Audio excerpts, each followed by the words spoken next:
I'm Vic Myers. Welcome to the Resistance. You see these patches? These are all Ukrainian military unit patches. Some of them have been worn on the front line of Russia's war of aggression. Got them from a TikTok auction, where the money goes to support frontline units. This one, signed by a Ukrainian soldier.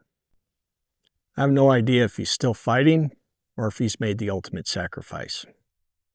And this one commemorates Ukraine's Operation Spiderweb, one of the greatest military feats in history. This one over my heart is President Zelensky. I wear these patches because Ukraine isn't just fighting for its survival. They're fighting for all of Western democracy, including ours. Because if Putin wins, he won't stop in Ukraine. Morning after the 2024 election, I made this video. For the election, I can't process it yet. I have no idea how to explain what just happened. My biggest fears right now are for Ukraine and by extension the rest of Europe, and by extension all the rest of us, because Trump's going to give Putin everything he wants. And here we are, Trump trying to force Ukraine into giving Putin everything he wants. I'm kind of tired of being right about this man. Ukraine can't afford to trust Trump. Hell, they can't afford to trust America. In 1994, Ukraine was the third largest holder of nuclear weapons. America, the UK, and Russia pressured Ukraine into giving them up. And in return, we promised Ukraine their independence from Russia and that we would defend them if Russia ever became hostile.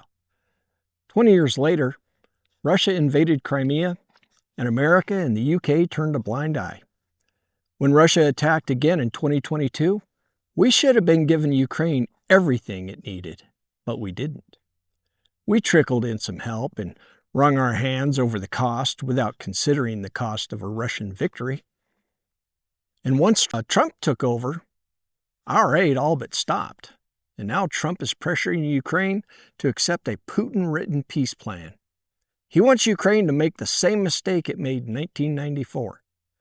Under this plan, Ukraine gives up territory, limits the size of its military, stays out of NATO forever, and trusts the same kind of hollow assurances of protection that we gave them in 1994. And to make matters worse, Russia doesn't just get rewarded for its aggression.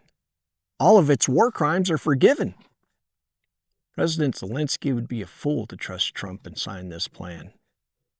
Fortunately, Ukraine's European friends are pushing back, and some U.S. senators in both parties are pushing back too.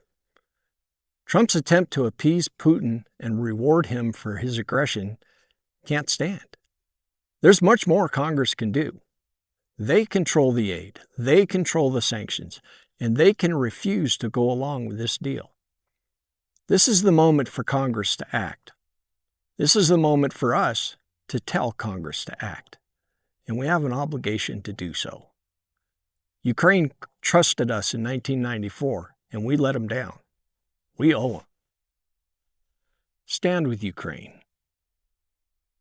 Thanks for listening. Good day.